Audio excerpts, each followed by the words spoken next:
appreciate it. So my name is Josef Beck. I'm talking about business analysis for cybersecurity, and or threat modeling for fun and profit, as we will see here. Before we get started, just kind of brief intro on who I am. Been around for cyber now for a number of years. My current role is actually new to me. I started about 2 months ago at CRH as their new VP for cybersecurity for the Americas region. CRH is a small company that nobody has ever heard of before. We produce about 70% of the asphalt for the United States. We're I say small because I'm joking, but one of the largest building construction companies in the world, based out of Ireland, but we have a large presence here in the Americas, based out of Atlanta. So part of my background has been consulting, business consulting, and that's where I got introduced to business process analysis. But really, business process analysis goes across any type of industry as well as any type of activity or business that you're doing. If you have a process that you are carrying out, you ultimately can use business process analysis to document it and ideally make it better. And it applies very strongly to cybersecurity. So the point of this presentation is really to understand how can we use it for threat modeling, as well as to help with tool and vendor selection, like during an RFP process. And then overall, within your different functions within cyber, how do you do process documentation and make your life easier? Essentially, it's good for communicating what roles and responsibilities are, as well as just helping everybody understand the proverbial looking everybody on the same page, right? If you could draw something out and have everybody look at the exact same page, everybody has a much easier time communicating and getting on that same page. So we're going to start with what is business analysis, just in general. So there is a International Institute of Business Analysis, and they publish a guide, just like the PMP process or Project Management Institute publishes a guide essentially to project management. There's also one for business analysis, and they define it as the practice of enabling change in an organizational context by defining needs and recommending solutions that deliver value to stakeholders. And it does this through articulating needs and the rationale for change. And I've tried to bold here the key points because I think they tie to the process of doing this, as you'll see, which we call scope, draw, write. And it's really around helping understand what are we doing, why are we doing it, and what are we trying to do moving forward, what needs to change. And so it's really around trying to link your strategic objectives using business process analysis to the products, operations, customers, or technologies that you are delivering as a business. And it's, like I mentioned, it's relevant to anything that you're doing, not just IT or software delivery or cyber. It doesn't matter if you're in HR, finance, you've got a process, this applies to it. I do want to call out, the goal of it is to define the processes and to generate requirements off of those processes. It's not root cause analysis, right? Root cause analysis is trying to understand what caused a process to break ultimately. While business process analysis can certainly help with that by drawing out the process, that's not the point of this.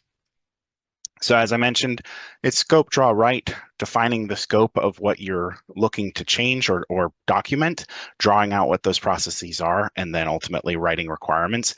Doesn't matter what type of a delivery methodology you're using, whether it's waterfall methodology, agile methodology, or whether you're not even trying to follow a methodology, you're just trying to document requirements. This applies to any of those, as we'll see. So we'll jump into scoping here. We start with what I'd call a business process landscape or framework.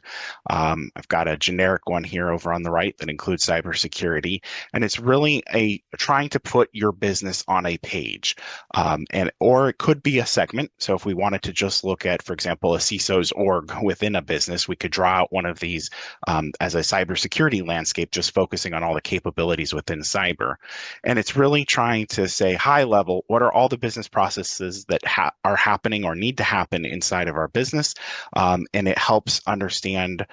You can use it, as we'll see, for planning or impact analysis and scoping, ultimately, of whatever we're trying to focus on. So the framework is used to group group things, right? So we started off with that business process landscape, the high level. If we drill down, for example, into cybersecurity, you have the process area, which is cybersecurity. You can then have a process segment under that, for example, managing cyber strategy and governance. And then each one of those could ultimately have a process that's built out around that process segment.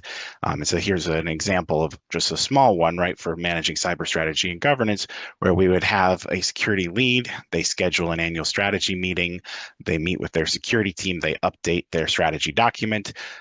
Do the updates require board approval? Yes or no? And it goes through that process to get approved. Again, going back to the scoping function, right? At a high level, you could, let's say we're doing a project, doesn't matter what it is, but we can map out on here using color coding even to say which processes do we think will have major process impacts. Some won't be impacted at all. Some we may not know. And so we're leaving them blank for now, or maybe they have just a minor process impact that we're considering. So this can help with planning out the resourcing required, which stakeholders do you have to get in the room for your kickoff meeting, right? So here I would want somebody from marketing, from sales, finance, HR, IT, and cybersecurity for whatever this hypothetical project is, right? I don't need strategy because there's no process impacts there. Potentially product, supply chain, facilities, maybe I call them in and say, don't think you're impacted, but you can listen to the kickoff and kind of decide if you want to be a part of this moving forward or not. But at least it gives you a way to start, and you know who your key players are that you have to have in your kickoff. So the other thing is you can then use this business process landscape and build off of it, right? So we talked about how it can go into process flows. Ultimately, process flow can be used for your requirements. You can also use that scoping to map to an org chart potentially to say who are the people that are impacted by this change.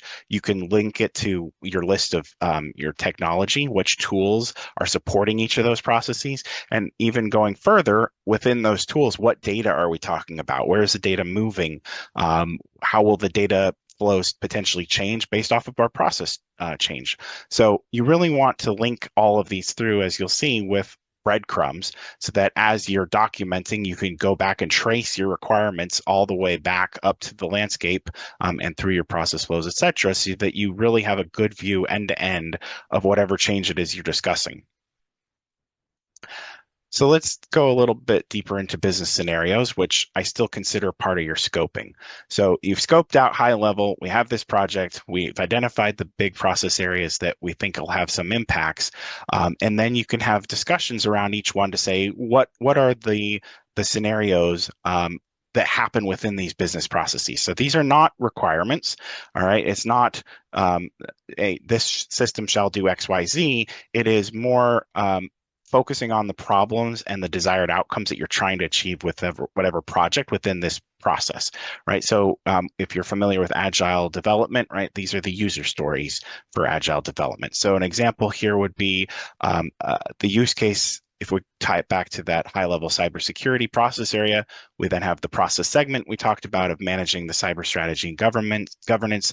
The first one was the security lead, was the main actor, right? And they're scheduling that annual strategy meeting. Why are they having this meeting? It's to enable the security team to provide feedback on the strategy, right? The security team's then going to meet. They're going to update the strategy document. The point of that, or the goal of that, is to make sure that strategy is aligned because there's been changes to the organizational goals, or maybe the regulatory environment has changed. There's been some external change that now requires us to review, recalibrate, and decide, do we have to make an update to our strategy? Ultimately, we have to get board approval. Why do we need board approval? We need board approval because we need the leadership to sign off on the strategy, and that's going to give us the backing to go push and drive that organizational change, more than likely around maturity. So once we understand what the processes are, what's impacted, why we're changing these pieces, then we can start to draw out process flows. And so each process box, if you will, we try to detail who the actor is, what the activity they're doing, what tool they're using, if it's applicable. Sometimes it's not. And also putting in those breadcrumbs, right? So we had the cybersecurity in my example here being number 3, and then 3.1 being the process, if you will, of updating the strategy. And then you can see each one of these process nodes, if you will, has their own number, right? So 3.1.0, 3.1.1, 3.1.2, etc. So you can use that when you're then building your requirements to map back to each of these process nodes. So I would expect for every process node to have one or potentially more, one or many requirements that get built for each one of these. And so the goal here is to visually model, like I said, getting everybody to be on literally the same page to say, yep, this is the process, this is how it works, and agree on a step-by-step, node-by-node level that this is how it's going to work or should work. It could be you're documenting current state, could be you're documenting future state. Excuse me one second. As you're drawing this out, you can also build other things. So for example, if in our process we had a report that was generated, you might mock up what that report included. Maybe, you don't know exactly what it's going to look like, but I need these 5 columns of data in my report. I'm going to want some pie charts or some bar charts or something to depict it, right? So you can mock it up, and that helps give everybody an idea of how this report's going to be used, what it's used for, et cetera. Or if you're doing product development, maybe you're doing a wireframe of a website, or you're doing, a table of contents for a document. It helps, again, just make sure everybody visually knows what we're talking about, why we're doing this at this point in the process. Once we've drawn out our processes, and again, sometimes you'll draw out document current state. Sometimes it's not important to really document current state. You're like, I don't care what I'm doing today. I need to document what I'm doing in the future. But once you have both, ideally, then you can see what the differences are and really understand the changes to the organization. Now we can write requirements. So requirements are enabling the to-be processes, and it's what is necessary in order for that to-be process to be done. And then you can also use it as your test cases. Essentially, you can adopt those requirements into your test cases if you have to ensure that the process is working as expected. Again, focusing on agile development, right? It can be an acceptance criteria for the user stories, because in agile we don't have requirements, but we have acceptance criteria.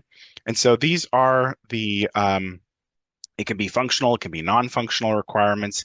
It's trying to focus on the what, not the how, right? So it's what is it that this piece of the process needs to accomplish? And again, we're trying to trace them back all the way to our scoping document. So from the scoping document to our process flows down to our requirements, using either naming or numbering. You can do this however way you want. I've done this in PowerPoint. I've done it in Visio, of course, or any of the Visio tools that are now available online. Anything like that. Excel is also very useful for organizing your requirements. You can sort them, you can filter on them, all of that good stuff as you're discussing them and making sure that you've captured everything to the best of your ability. One of the questions I'll get is, how do you know when you're done? How do you know when you captured all your requirements? You never are 100% done, I would say, right? There's always something you can tweak or make slightly better here or there. But in general, when everybody has walked through the processes and they've agreed that you've drained their brain of everything you can document as a requirement, you're as good as you can be at that point.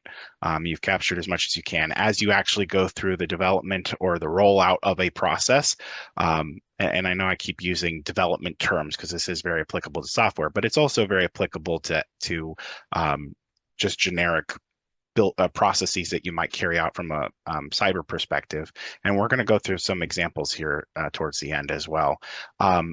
Regardless, as you do that, the it becomes more and more apparent to everybody as you go through the process that there may be some requirement you missed. It's an iterative process, and so as you build something out or roll it out, you may find you missed something. That's okay. It's the 80-20 rule. You've gotten the majority of it. You've gotten everybody agreed to it. Now you can tweak it as necessary to get to the final product.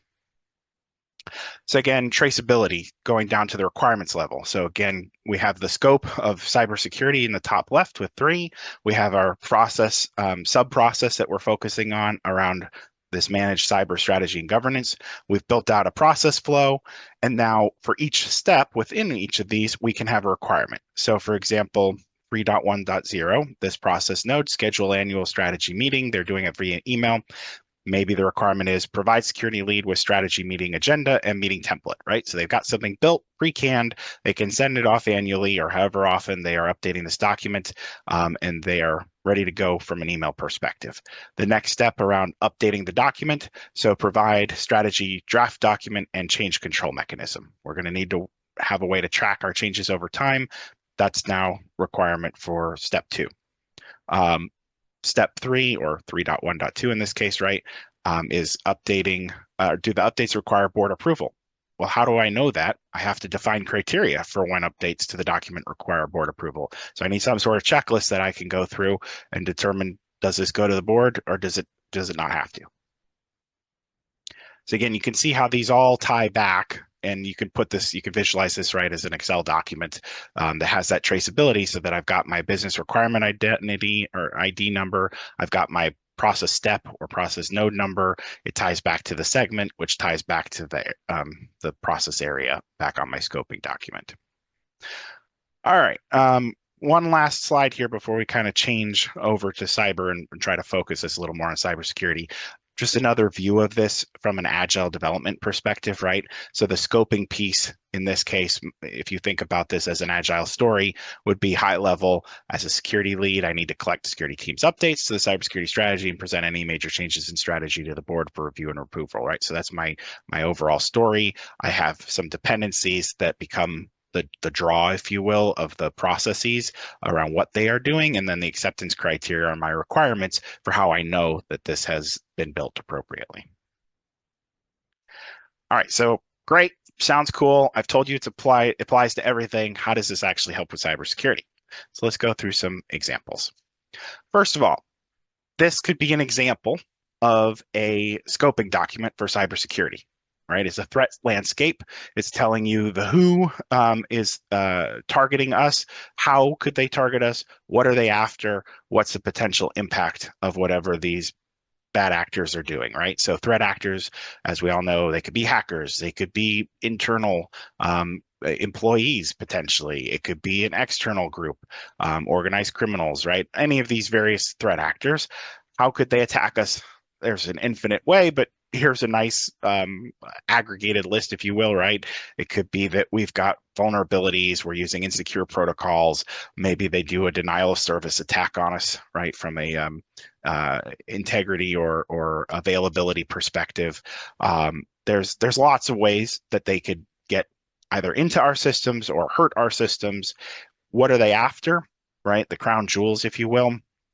It might be our data. It could be proprietary information. It could be our assets. And maybe it's not that they're trying to steal assets. It might be that they're trying to deny us access to our assets, right? An availability attack. So there's lots of things about what the threat actors might be targeting. And then what's the impact to us if they got to it, right? So maybe it's a brand or reputation damage to us. It could be a loss of confidence, whether it's our employees, our customers, maybe we're a franchisee or a franchisor, and our franchisees now have lost confidence in us. There's potential financial impacts for all of this, of course. There's the business loss and disruption, and then potentially fines from regulatory noncompliance. So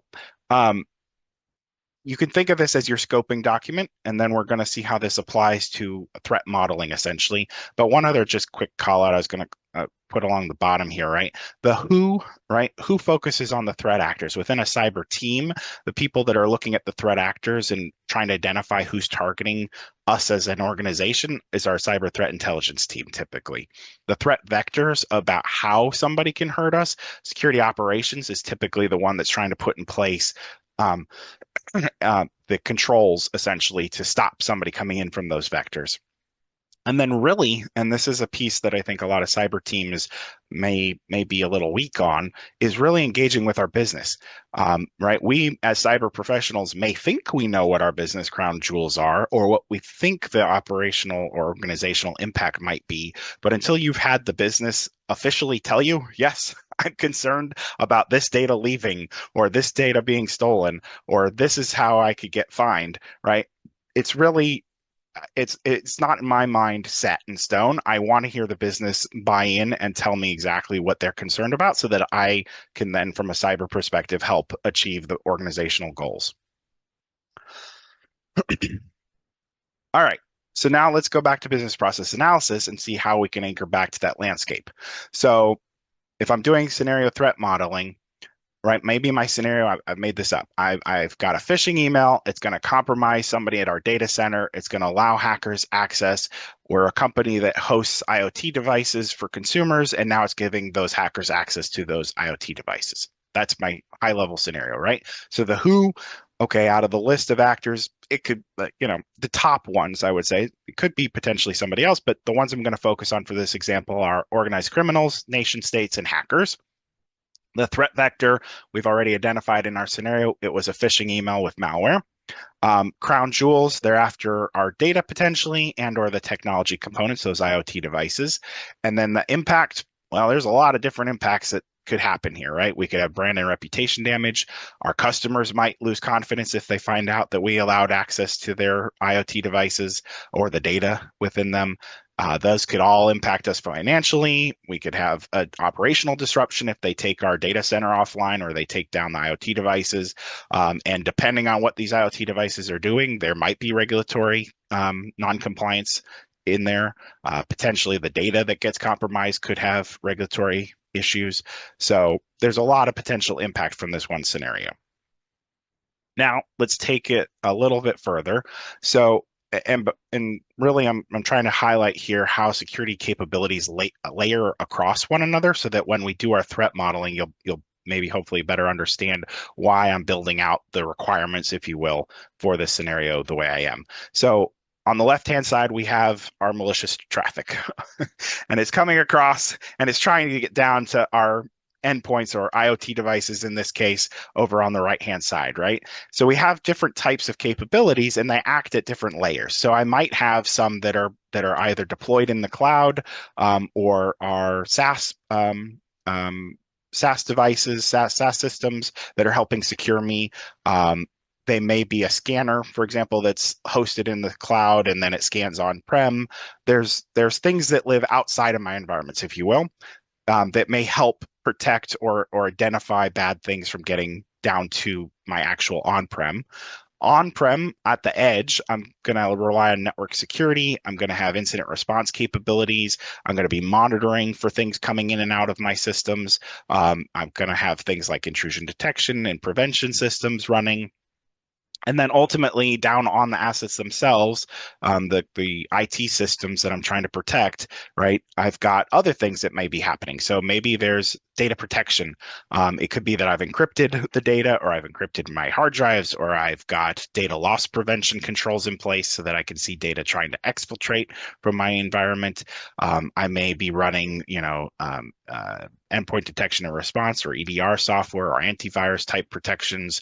I'm going to be patching my systems. I hopefully have a list of which systems I'm trying to keep safe from an asset management perspective, right? So there's all these things from a cybersecurity perspective I can do at the endpoint level itself. And all of these work in tandem. If I'm missing one, it may not be the worst thing ever, but ideally I've got as many layers as I can so that by the time the bad traffic gets over to the right, down to the actual data, I've blocked the majority, if not all of it, right? That's my goal. So putting this into threat scenario modeling, right? We have this scenario. We have a phishing email. It compromised our data center. It gave the bad actors access to our IoT devices. So let's follow through. How would this attack path play out, right? So on the left-hand side, I've got these different steps. This employee got this email with the malware. It allowed the attacker to bypass the endpoint threat protection. The malware ran on their device. It allowed them on. The attacker then compromised their machine. They got their credentials. They tried to move laterally, and then ultimately they got into our data center systems. So at each point along these attack paths, I then can have different security controls, right? So for email, maybe I don't want to allow you to use your personal email on a corporate device. Maybe that's how they got in, right? So I could say that's one of my controls is you can only use corporate email.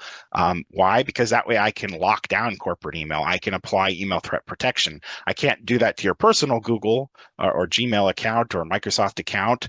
I would just be relying on whatever they're providing out of the box. But if you're only using corporate email, maybe I could use a tool like Proofpoint, for example, or maybe I've bought additional email protection through Microsoft or some other vendor. So I can really try to lock down and only allow good email down to that endpoint as best I can, right? I might put in place URL filtering. So that way, if you click on a malicious link within the email, I can block you from getting to it, ideally, stop you from downloading the malware to begin with. Maybe it wouldn't run. I could also run IDS, IPS at the network layer. It might potentially catch, a malicious URL that maybe wasn't caught by one of my other URL filtering tools. And then going back to the people, right? The employee that received that email, ideally, I have trained them on how to identify bad email to begin with, and I can, hopefully they report it as a phish and they don't actually click on it. So there's all these different types of controls I can apply just on that first attack path or segment of the path, right? The next one's the same thing. And I'm not going to drain the slide and walk through every single one, but once they've gotten down on the bad guys gotten down onto my endpoint, maybe they got around the EDR or antivirus, but maybe I had some other thing that was in place. Maybe I used application whitelisting. So only the apps that I've said are allowed to run on that system can actually run. So great, EDR didn't catch it, but guess what? Windows doesn't allow you to run anything unless it's on this short list of approved applications. Or maybe the malware was trying to take advantage of the fact that I haven't patched the latest patches from Windows that just came out on Patch Tuesday. Well, guess what? My patching, we are so fast, we got it patched already, right? So there's all sorts of things that I'm relying on from a controls perspective that layer one on top of another. And maybe I can't catch you on A, but I can catch you on B and protect, my systems. So then I've got my requirements for each one of these, right? And so if these are the available controls that help for that attack path, how do I write that as a requirement? So for the first example, email, right, or for malicious URLs, provide ability to filter, block access to malicious URLs, provide ability to scan emails for malicious URLs and attachments, right? And as you can see, I put some check marks by here. So I came up with this list of requirements. Maybe I don't have money for all of them. Maybe they're not all applicable to my actual environment. So I can go through and I can pick and say, okay, I can't do everything, but here's the 4 on this page that I've decided for my environment, for this scenario, this would be the best thing that I could do that would ultimately protect us from this scenario. So I'm going to focus on those, prioritize those. Maybe I get to the others eventually, but for this quarter or for this year, that's what I'm going to focus on. So hopefully you're seeing how we went from that threat landscape, if you will, which is our scoping document, to say here's the bad actors, here's what they care about, how they can attack us, and what the potential impacts are. Let's come up with some scenarios or use cases essentially around what we're trying to protect and how that might happen, walk through the attack path for each scenario, come up with what controls do we either have or potentially need to control it, and then what are my requirements and which ones do I need to select. So if I'm going out to find a vendor now, maybe I know I need a vendor that has at least those 4 check boxes on the right-hand side. If they can't meet all of my requirements, fine, but at least those 4 are must-haves, right? So I send out my RFP, I get back my responses from my 4 different vendors. 3 of them can't do it. 1 of them can. Awesome. I just saved my time, a whole lot of time by down selecting now to 1 vendor, and maybe I take them through a quick proof of concept. Yep, they can do all these requirements. Excellent. Sign the contract, move forward. So I'm basically done, but I wanted to walk through a couple of just examples of some I would say real processes, right? Obviously, I've kind of genericized these a little bit, but I wanted you to see some of these, and some of these are a little more interesting. I did take out the actor for each stage and what tool they're using, just to focus on the process here. But as you can see, I have swim lanes in these examples. So you can see in this case, we had an outsourced managed security services provider there along the top. And then we had information security team down along the bottom, for example, right? And so in this case, we're deploying firewalls. And so we are coming up with the baseline firewall policy. So starting on the left-hand side here, we're coming up with our firewall policies. We asked the MSSP in this case, go out, baseline the network traffic, see what you can see. Do you see anything that would potentially trigger an alert or trigger get blocked by our firewall policies? If no, awesome, we're moving forward. If yes, let's go review what the exception to the baseline or to the firewall policies do we need, and then is that something we would have to potentially change before we deploy this, right? We don't want to block a legitimate application, or nope. You know what? It would have been great if we'd caught that and we need to block it moving forward. So we're going to not update policy. We're going to keep it as is. Eventually you get to a happy medium. You feel comfortable with the firewall policy. Now you've baselined your rules according to the policies. You can stage, test, and implement those rules, and you'd test it, of course, to say, does this work or not? If no, you're going to have to troubleshoot until you're okay with the policies, and then ultimately you've got them deployed. They're working. You're done. So it's a simplified version potentially, but you can see there's back and forth. And what's nice about drawing out something like this is that you can build this to define roles and responsibilities. So I know that these process boxes have to be done along the bottom by my corporate team, whereas the process boxes along the top is what I'm putting into my contract for my MSSP to do. So I can build SLAs around each of these potentially. I could build expectations around what is this going to take to roll out from a project perspective. It's very useful for making sure the MSSP knows what they're responsible for and that I'm going to hold them accountable to it. Another example, again, fairly simple. This one doesn't even have any decision nodes per se, is around vulnerability scanning. And this is one team. So maybe very basic process is we kick off the process, we initiate our scanner, we figure out what we're going to cover with the scanner. We figure out what asset list is in that network coverage. We figure out when we want to schedule these scans. We configure and schedule it, get all set up, and then we scan. End of process.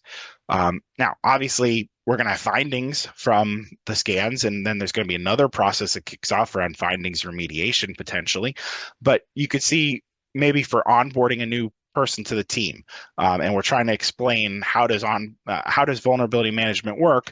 This could be a sub process that we ask them to read through and ask questions on, and we could walk through, what tool do I do each of these steps in? How do I do it? Who does it on the team? What is their roles and responsibilities going to be?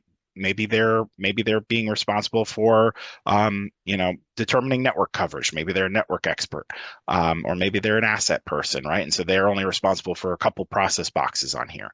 So point is, it's another way of, again, having everybody on a team look at the same page, get on the same page, understand what their roles and responsibilities are. Last one, this one's more complicated. Outsourced managed services provider again, and we have a franchise environment in this case. And so there's a lot of back and forths around, we had an issue, incident response. How do I respond? What do I do? Right. And so you have your MSSP up along the top. They're doing the bulk of the work in this case. You have your internal security operations center, and you have your incident response team. Right. So again, starting up top left, we detect an issue on a device. The MSSP is the one monitoring the tool in this case. Are they able to block it? If no, move on to the next decision. If yes, all right, we auto block the issue. Great. Is there anything else that has to be done? Did it work properly? Did we need to clean up any residual artifacts or not? If yes, they have to go clean it up, and they notify and close out the issue, right? So they finished everything if they went down this yes path, without having to pull anybody internal in. They handle it all, right? But let's say they aren't able to block it. All right, now we've got different questions. Is there a threat, for example, to credit card data? Yes or no. Depending on that, we may need additional instructions. Were they able to manually intervene and contain it, or versus the first one, remember, which was auto blocking? Or maybe this was on a corporate device versus a franchisee device. Who do we have to notify? Who do we have to work with in order to remediate? And you can see it can get quite complicated, and you're building one on top of another. What I would say is the trick here is make sure for every decision node, you always have a yes and a no, right? Always draw out the paths, and it may be more than yes, no. Maybe it was corporate franchisee, and maybe there's a third option, right? Or maybe there's a potentially a fourth option. Whatever it is, always make sure that you've identified all of them and you don't leave something hanging, because if you potentially forgot to draw the no arrow here, you might never have gotten to the rest of the process flow potentially. So always going through, double checking your logic. This can be a very helpful tool for just making sure you've thought through all of the steps and all of the scenarios potentially that you need to work through. All right. So, as we mentioned, business process analysis is really useful for anything, but it can be very helpful for threat modeling. It can be very helpful for RFPs and trying to determine whether a tool meets your requirements or not. And it can be useful for process documentation, which ultimately can help you understand what changes need to happen in your business, who is impacted by that change, what their roles and responsibilities are, help negotiate between teams to say you're doing X and I'm doing Y and we're okay with that, right? So there's lots and lots of different benefits of drawing out these things. It helps you identify and articulate needs and why you're changing things. And again, it doesn't matter. I don't care if you're working in marketing, right? Sales, whatever it is, or cybersecurity, this is a very useful tool. And that is it. Any questions?